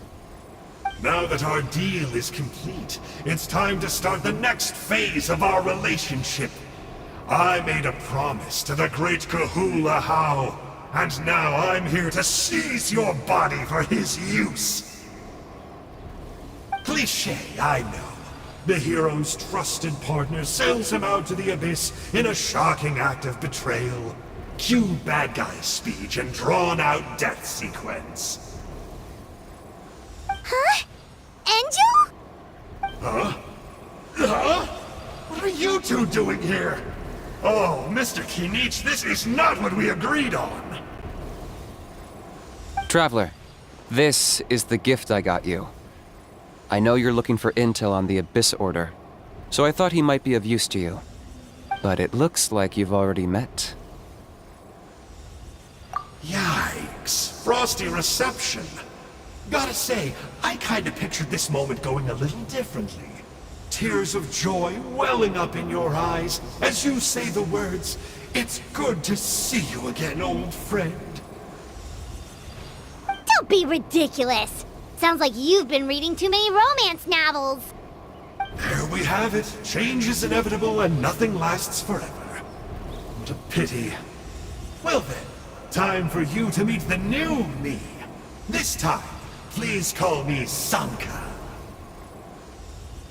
Sanka! Aha! So you're Glasses Guy! You tricked Huni and Toba into telling you a bunch of stories! What does it matter? A name is a superficial label. It's what's deep down inside that counts. And I've shown you the deepest parts of me. That would explain a lot. Why else would you show up here and start acting like a wise guy? You looking for a fight? I'll pass. I do rather like you, as I said before, but my one quibble is that you really don't know your own strength. Wait, of course! You're the one behind all the recent Abyss activity! Let Paimon guess, you've been provoking the Mountain King too! Haven't I told you before? I'm not part of the inner circle who do our Highness's bidding. My interests are far more low stakes. I spend my time digging for truth in ancient doodads and books. You really think a benchwarmer like me is capable of more than that? I investigated him. He's not connected to the recent events. Just happens to be in the area. So, I struck a deal with him. He helps me summon a rift. I allow him to do some historical research. But that's all over. And now Kinich wants to hand me over to you. Well, I was hoping this would be an opportune moment to whisk away his body. That would have given me some more time to study the great Kahula How. But now I've run into you, which is just my luck. Or maybe I've incited the wrath of the Turnfire, and this is the price I have to pay. But I don't understand. What did I do wrong? Wait, does that count? Let me think. How? You are the worst of the worst! Colluding with the Abyss Order against Kinich? How could you betray your partner? There is no betrayal. The almighty Dragon Lord Kahula How is a partner to no one. Don't worry, I told him to act as bait. Yes, and you should have picked a bigger fish. The Abyss Order? Ha! What a joke. Not even a match for our lowly servant. I put up with this toad's croaking for days, and it was all for nothing! It looks like your disciplinary measures have been less than effective, Mr. Enjo. What did you expect? Behavioral rehab isn't really our thing. Otherwise, we might as well change our name from the Abyss Order to the Abyss Boarding School. The abysmal disorder would suit you better. Kinich! Dispose of him! He is of no further use to us! Traveler?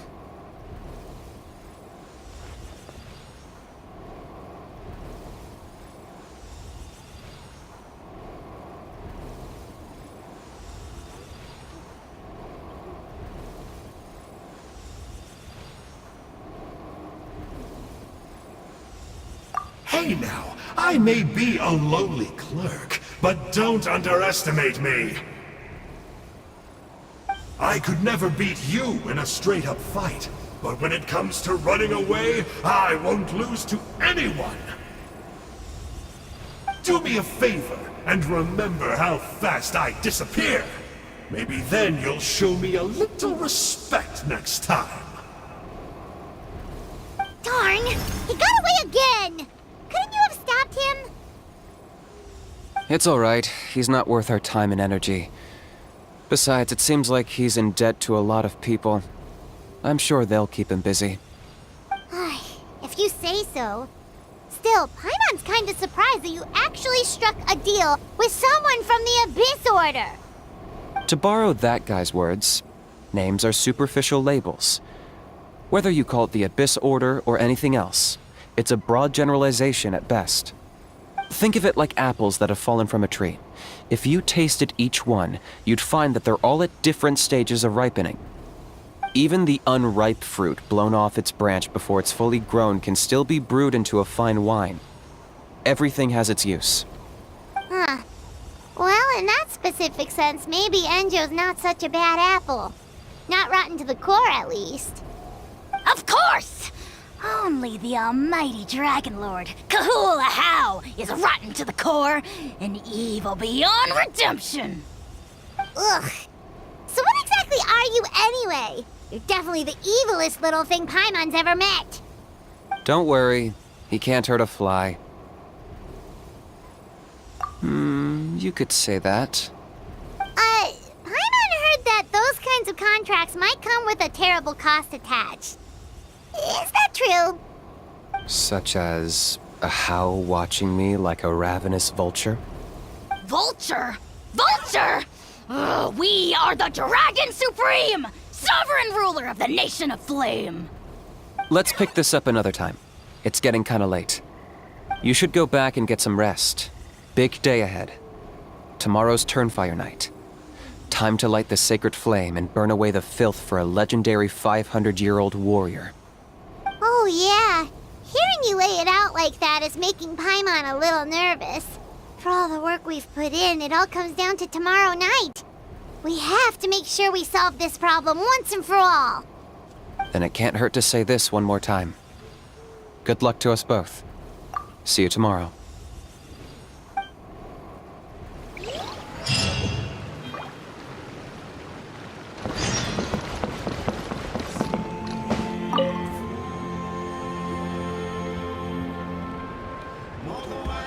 Ah, at long last, you're back. I hear you've done much for our people these last few days. Everyone has nothing but praise for you.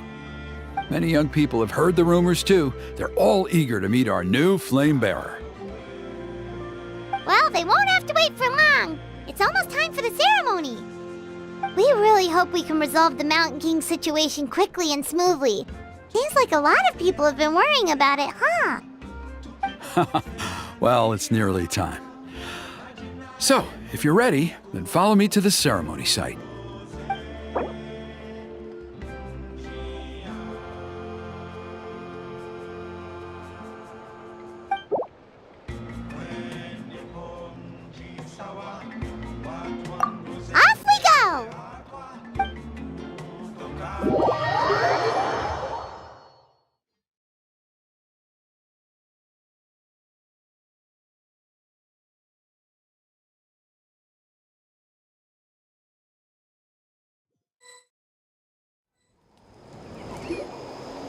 Here we are.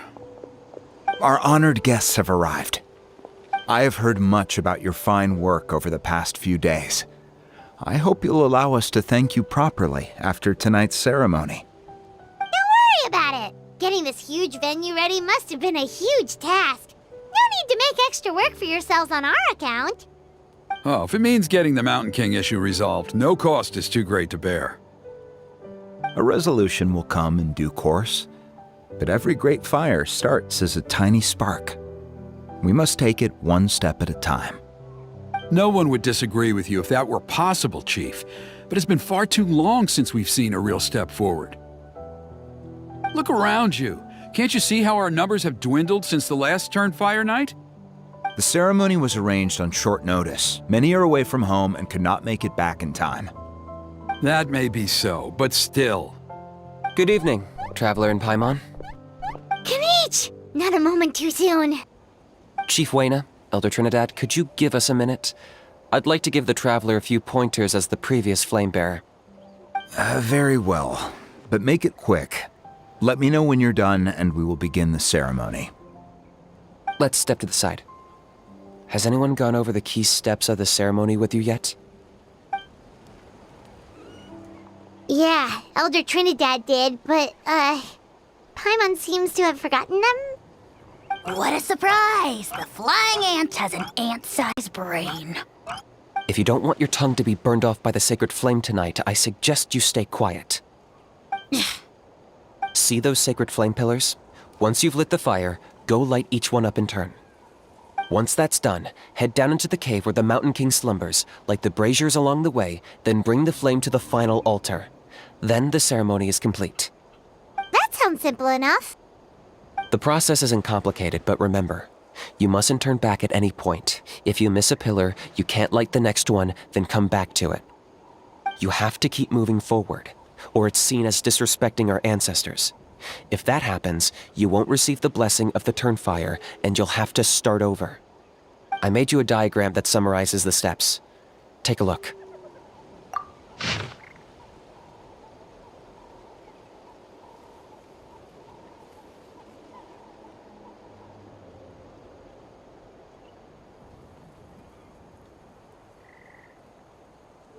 So that's our part. What about you?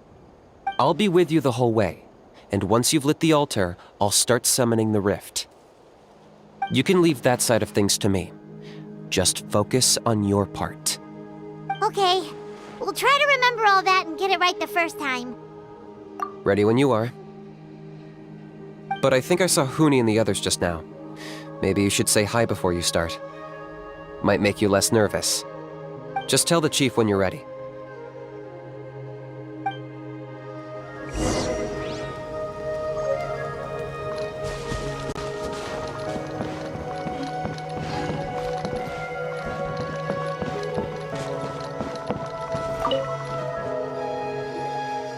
How are you doing?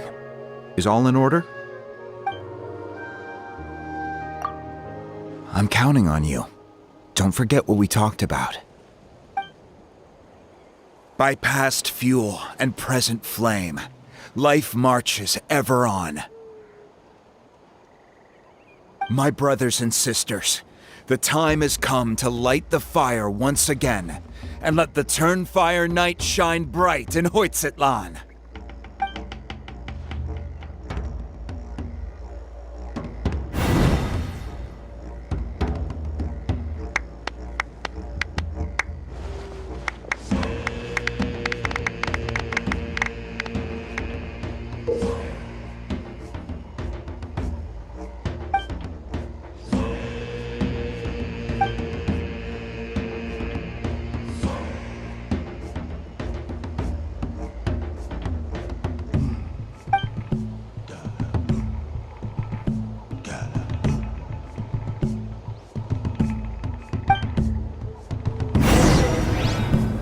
Go get the sacred flame.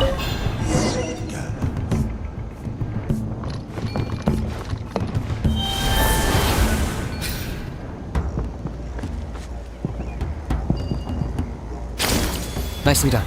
Off to a good start.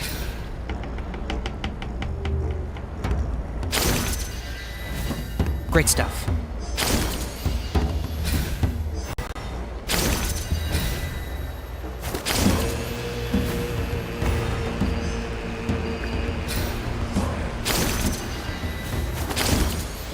You're over halfway. Keep it up.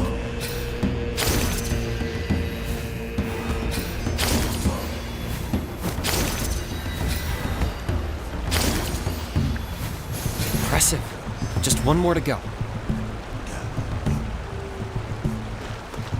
Come on, one last push. The final sacred flame pillar is up ahead.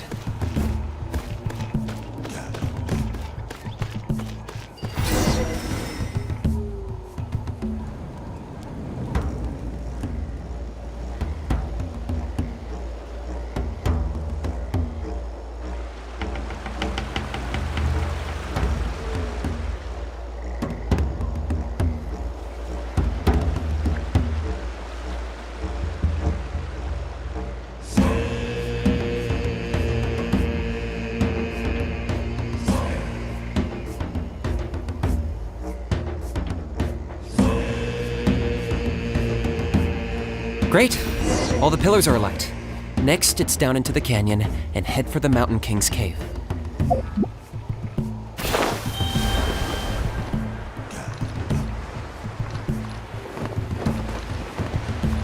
Here!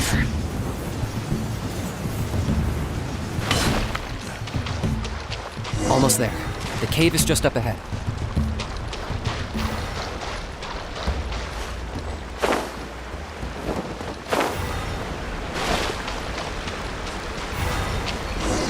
The Abyss presence is growing strong. We should deal with the contamination first.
Present!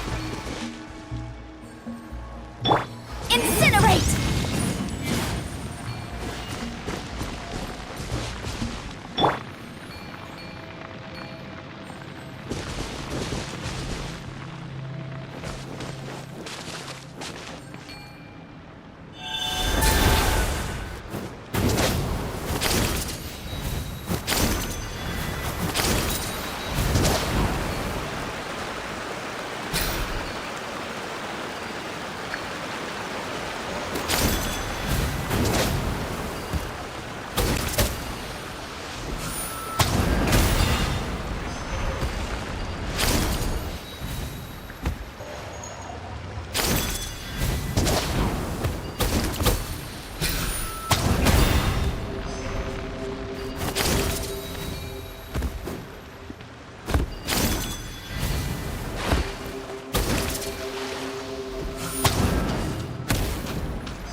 There's the altar of the sacred flame.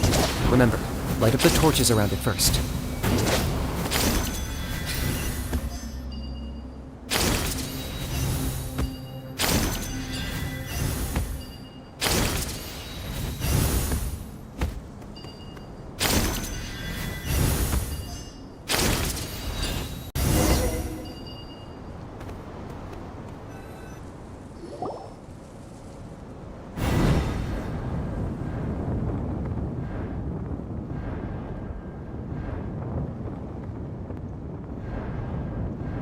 Woohoo! We've lit up the final altar!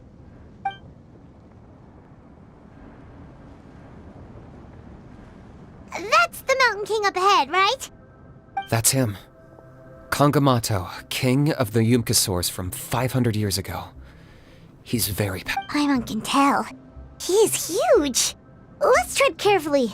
We don't want to wake him up. You've made it at last. You did even better than I expected. Traveler, now comes the final and most important step of the ceremony. Please use the power of the sacred flame to cleanse the Mountain King of abyssal filth. There's no need this time.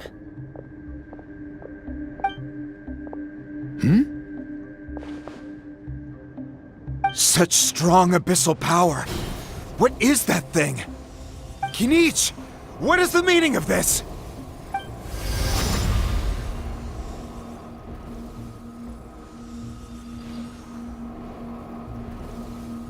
Is that a beastly rift? Chief Wyna, Elder Trinidad, this is about to get a little dangerous. You should step back. What do you think you're doing? Solving the Mountain King issue. You mean by having him torn to pieces by rift hounds? No, stop! We can't let that happen! Foolish Locust! Ugh, can't you see? We're trying to shove your Locust King into the beastly rift! But... I'm sorry, Chief Wyna and Elder Trinidad. This is the only way. Can you promise me that no harm will come to the Mountain King? I can't guarantee it, but I'm fairly confident. Traveler, this is not what we agreed on. You must cleanse the Mountain King of every last trace of abyssal contamination. Okay, I see what this is. You've been in cahoots this whole time!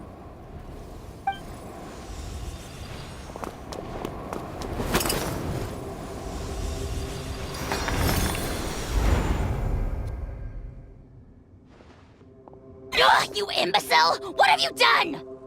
Oh no! The device is destroyed!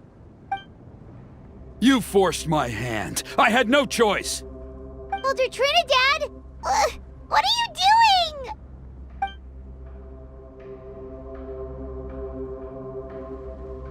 No! The Mountain King is waking up! He will cause even more... Everyone, out! Now!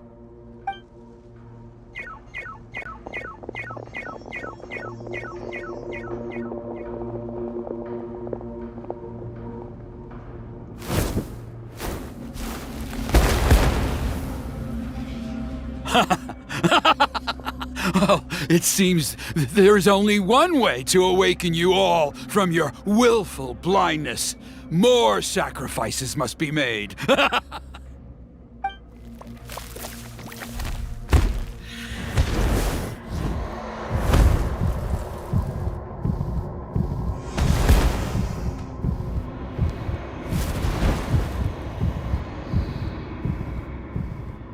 Take me, O Mountain King! Take me as your next sacrifice!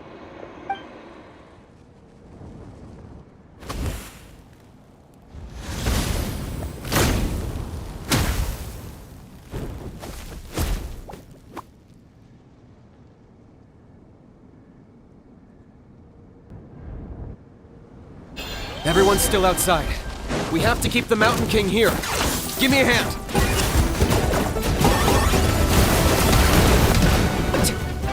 Motion to compel. Oh, really? Useless.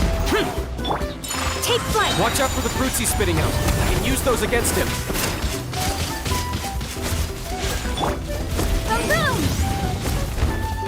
That's it! Target acquired. Incinerate! Boring! Whirling snow! Ah! Sakura swirl! Let my name echo in song!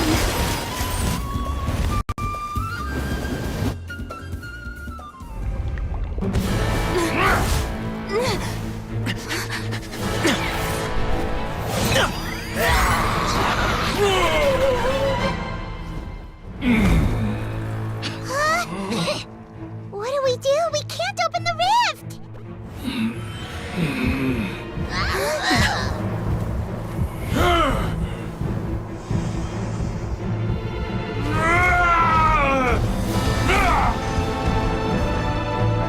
Kill me!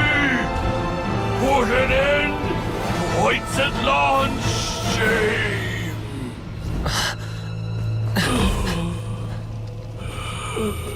By past fuel and present flame, life marches ever on. Oh, Burkina, I must atone.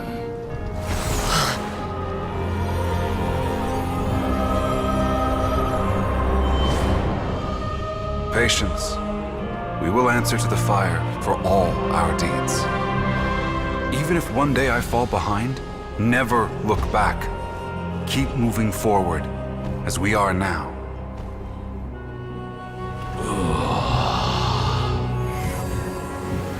Live with your guilt and shame. This is the price to pay.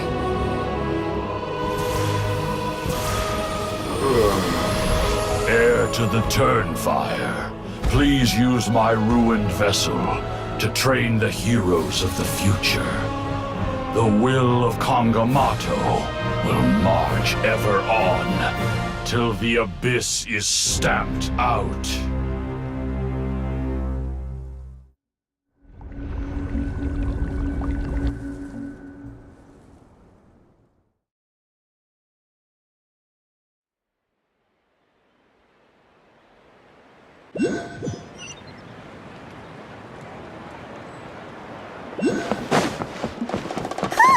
Pretty eventful day yesterday, huh?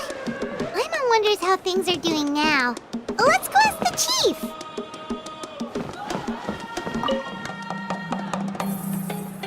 Traveler, you've come at just the right time. I have some good news for you. Trinidad's condition is stabilized. He suffered burns on much of his body, but we believe he'll survive.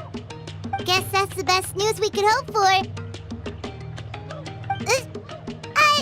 Paimon has to ask, is everyone in your tribe such a risk-taker? First Kinich, then Elder Trinidad? Is this the Scions of the Canopy's adventurous spirit in action? We're simply not afraid to charge ahead into the unknown. He's fine. Don't worry. He's gone to check on the Mountain King. Something most mysterious has happened. After the incident yesterday, a transparent shell is formed around the Mountain King's body. We don't understand the mechanism behind it, but this shell appears to insulate him against the influence of abyssal power. It is somewhat akin to a scab, in that it stops the abyssal energy within him from bleeding out, while also preventing further abyssal energy from seeping in and infecting him. We've never seen anything like it. The tribe's most senior elders believe it was caused when he was burned by the sacred flame, similar to the way burned wood becomes charcoal. I think their theory makes sense. After all, we've never thrown the Mountain King directly into the sacred flame before. Wow. So it's made a barrier against abyssal energy? That's a good thing, right? It's practically a miracle from what we've seen of it so far. It means that the Mountain King's level of abyssal energy is now stable. No longer will we need to perform an annual cleansing ceremony. Wow, that's amazing! I know what you're thinking. The young people in the tribe are already speculating that yesterday's ceremony was a Turnfire night like none other in our history. Because you and Kinich, you summoned the very flame that appears in our ancient legends. A great transparent ball of fire. And that fire is what saved the Mountain King. Whoa! So that was the real Turnfire? I may be the chief of this tribe, but I've only ever known the Turnfire as a concept in our legends. I cannot answer that question. If anyone can answer it, I suspect it would be the bearer of the Malipo name. He is in the Mountain King's cave as we speak. Ah, so Kinich then. Why don't we go see how he's doing?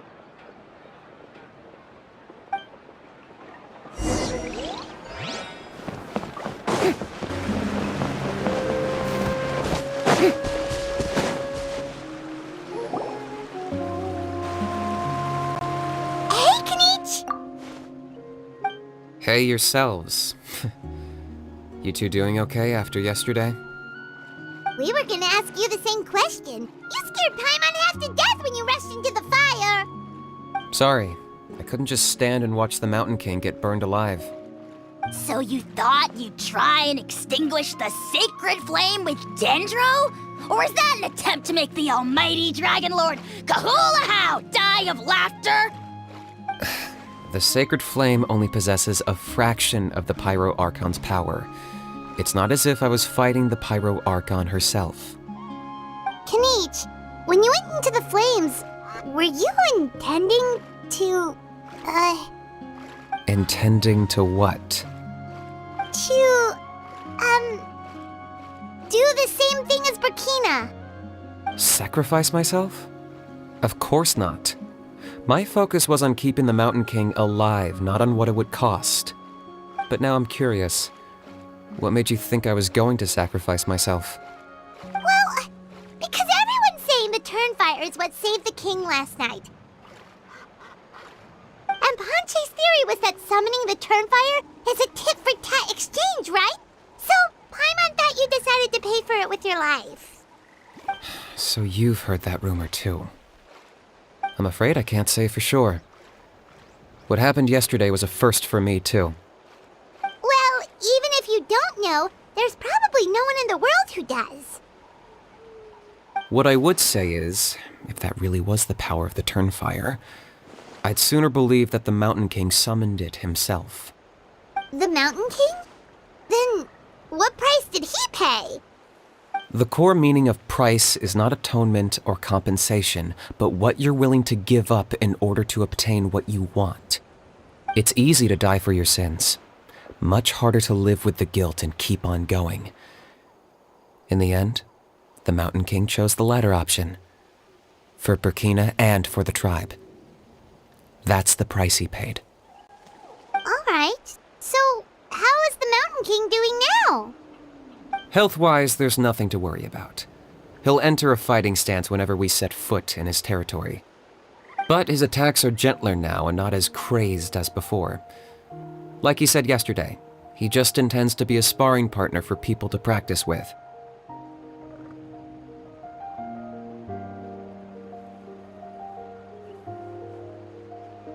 Yeah, I tried communicating with him again, but he didn't respond. We dare say that Locust King has well and truly lost its mind. The lights are on, but nobody is home. Its body remains fighting fit thanks to the perverse power of the Abyss, but time has been less kind to its soul. It was ground to a pulp long ago. But we saw him come back to his senses yesterday. That was merely one last burst of brain activity before it croaked. As you humans would say, it went out with a bang. Oh, come on! Stop being such a doomer. Paimon bets the Mountain King has finally let go of the tragedies of the past now, and is focusing on moving forward. That's why he doesn't have time to chat with us. He's too busy thinking about the future. Well, at least it means my fellow tribespeople can move forward now, too. Thank you for your help, Traveler. I owe you one. Yeah, that's right. You caught Enjo for us, remember? But he ended up being completely useless. It's not a fair trade if you lost out. That's on him. It's not your fault he's useless. Besides, we're friends now. You don't owe us anything. Friends?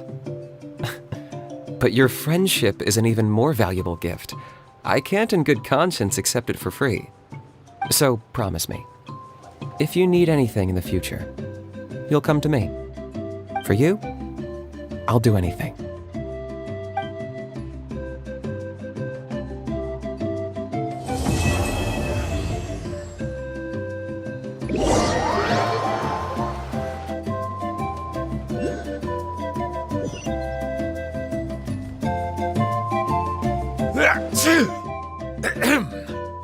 So, in the end, only poor little Hoonie got the sad ending? Yeah, everyone's happy except me. First Nana, then my dad. Why does everyone in my family have to suffer? Hoonie, it'll be okay. Your dad will get better soon. Toba, you're my friend, so I shouldn't say this to your face. But it was all the Mountain King's fault. Huh? Now hold your horses, kiddo. If you promise not to fight, Uncle Sanka will tell you a story.